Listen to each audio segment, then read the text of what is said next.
Now we have Ashwini Saxena. He serves as a CEO, JSW Foundation, Board Director of JSW Shakti and JSW SWPL, and Trustee Heal Foundation.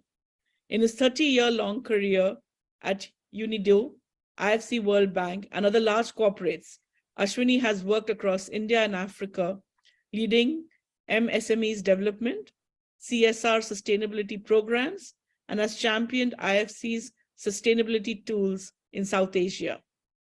With several publications to his credit, he frequently contributes to various task forces, advisory committees, and juries.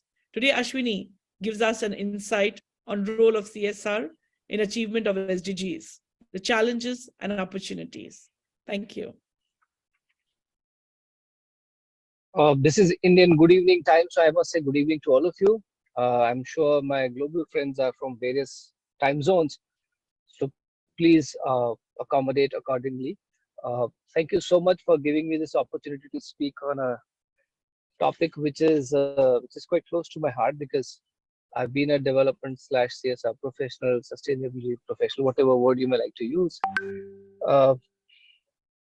My task would be to point out on two things and to pick up from where Dr. Bernardo left. I was listening to him very intently, and some of the important aspects of development that he touched upon.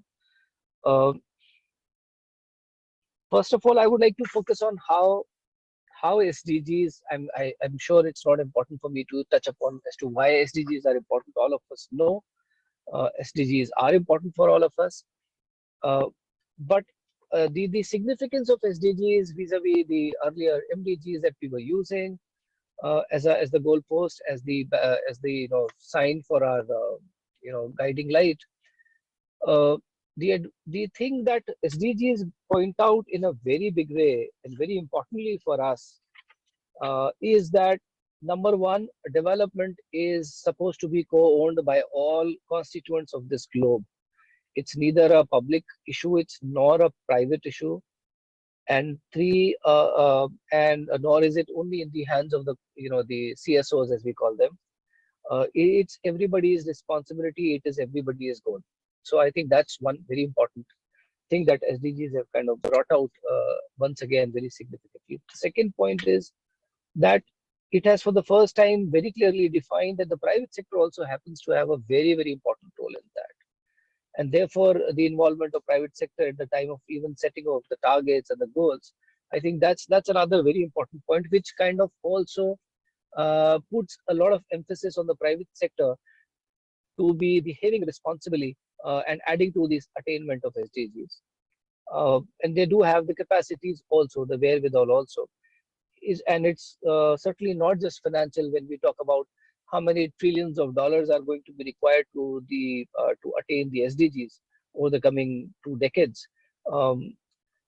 That's just besides the point. I think there are a whole lot of other resources at the disposal of the private sector, which will play a significant role if we are going to attain the SDGs in their true spirit. The third more important aspect for me is that SDGs have very clearly articulated how all things are so interrelated, how they're all so much connected to each other, positively or negatively, by which one has to be very sure of how these things are going to be tackled by the practitioners who are looking at the SDGs. So therefore, it's not about just working on one aspect of development. It's about looking at a whole multitude of things. And I'll just give you some simple examples. When you look at that, you have to reduce by 2030 the global maternal mortality rate to less than 70%, 70 deaths per lakh of live births. You are actually talking about a whole range of initiatives that may need to be taken up in their totality and in their comprehensiveness to address the issues related to poverty, to issues related to maternal health, issues related to violence against women. So whole dimension of not just public health initiatives, but even livelihood initiatives, nutrition initiatives, well-being initiatives, and social change initiatives would be important.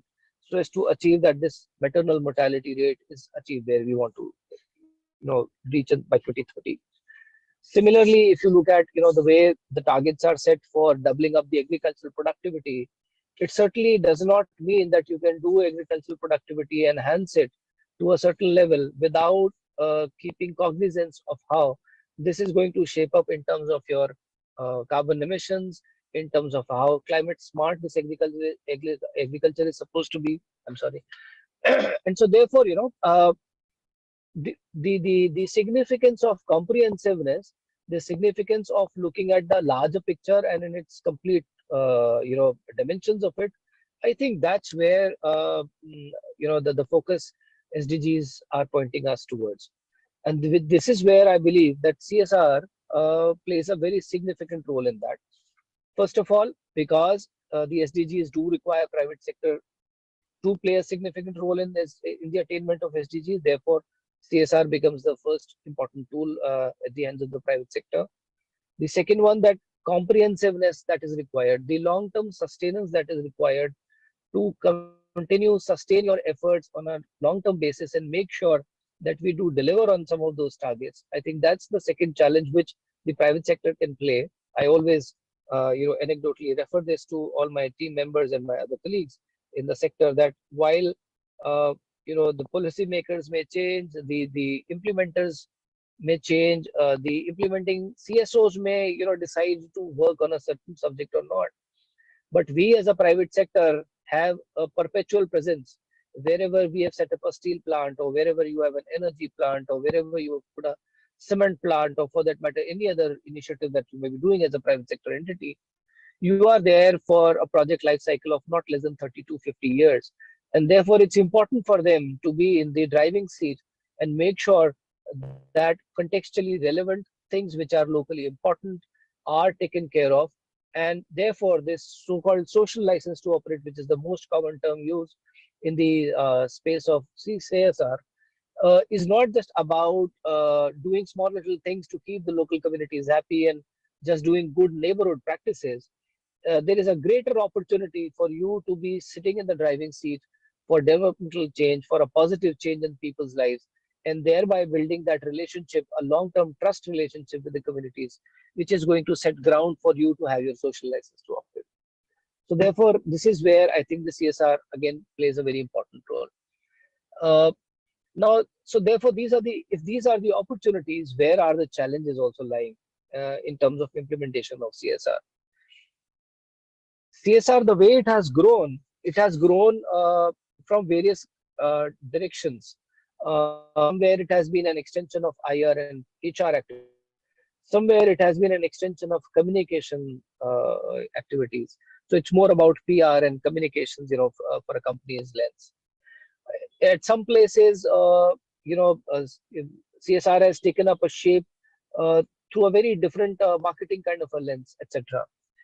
But the fact that it is a process of development, it is an opportunity for contributing to the process of development in at least the local area where you can operate as a small business or a large business, and therefore you can lay claim to your contribution towards the growth and the development of that space. I think that's a piece which has been missed out, and slowly and steadily I think now this is taking shape, where the confluence of development and CSR is becoming blurry by every passing day. Development and CSR are now being used in a quite synonymous manner in many number of places. I think that's another opportunity, and I think a version of a threat which has been plaguing the sector for so long. The second aspect about CSR has been that it has been termed in a large number of ways. Somebody calls it corporate social responsibility, somebody calls it community investment, some people call it sustainability. There is a new jargon called ESG. To me, I've always been advocating this. At the end of the day, it's all about looking at comprehensive manner in which you are making profits, you are supporting people, and you're supporting the environment. And I think this is where the three dimensions of SDGs, which focus upon economic, social, and environmental issues, I always add another element to it, and I call it as the governance piece. which is where how do we connect the three together? We don't just focus either on our carbon emissions and water footprint and whatever other footprint that we may not like to talk about and club it as sustainability, or whatever we do in terms of the social sustainability, as I may use the term, uh, relegating it to only as community investments or feel good factor, etc., kind of a things. So it is this opportunity of CSR to comprehensively handle issues related to development in a particular geography, in a particular local cultural context, and see what's relevant for that, and thereby contributing towards those attainment of SDGs. I think that's where the CSR comes in.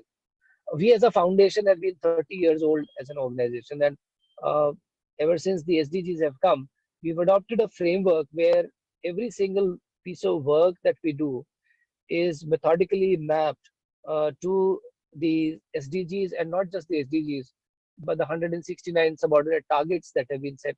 Because we still would be a small little drop in the ocean. We would be a small cog in the entire ecosystem of development. And therefore, whatever little work that we do, how is it connected to the larger picture? How is it going to contribute towards some of those SDG targets? I think that's where the focus has been from our side.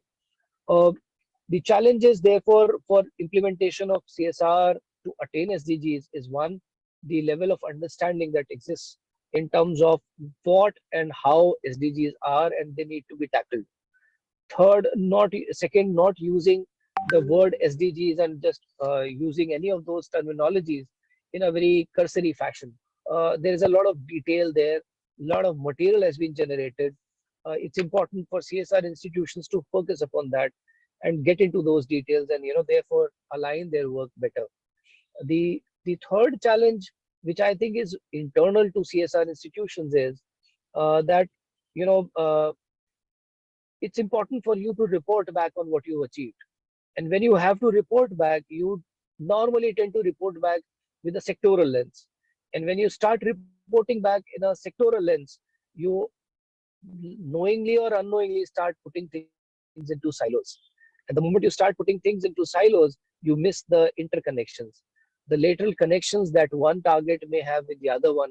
It may be a positive relationship or a negative relationship that seems to be missed out. And that's where I think CSR would have a much significant role to play, to say how we are going to address the issues, how we are going to contribute towards the SDGs, but at the same time capture them in a more comprehensive manner, in a more understandable manner, and not just look at sectoral targets in their independence, but rather in their interdependence. I think that's where the challenge for CSR's implementation is going to lie. The other aspect of CSR challenges is that the budgets would be always about what you can possibly spend. India has a very unique proposition where there's a compulsory spend, but that again is a kind of a stated figure, and that figure itself may also change over the years on a year-to-year basis. So sustenance of your own interventions requires a whole lot of convergence which needs to be brought in, by which resources can be brought in, by which financial as well as technical resources can be roped in, and which is where I think a whole lot of work still needs to be done by CSR institutions. Because, as I said, the beginning has been from an IR lens or from a corporate communications lens. And so, therefore, having that gravitas to say that we've been able to contribute to this extent, but hey, this has been supported by X, Y, and Z, and therefore we've not been able to do, say, 100% achievement. We've just been able to contribute to, say, 20% of it. I think that seriousness and that earnestness is going to take shape. It's going to take time, and which is where I think this ecosystem of CSR institutions also needs to be strengthened, not just by policymakers, but a whole range of other institutions who have been traditionally working with CSOs and therefore compromising in a significant manner. Uh, I myself have begun my career and spent several years working with the multilaterals, where the horizon is 3 years, 4 years, 5 years. The project timeline is the horizon to which they would like to contribute, but the problems don't get solved in that time frame, unfortunately. And so, therefore, you need long-term vehicles to collaborate with you, to work together with you, and sustain the implementation, sustain the programs over a longer period of time, so that the desired results can be achieved. So I think these to me come across as the most important challenges and the opportunity for CSR to contribute towards the attainment of SDGs. I think I've been within my time limit. Thank you so much. Thank you, Ashwini. Our next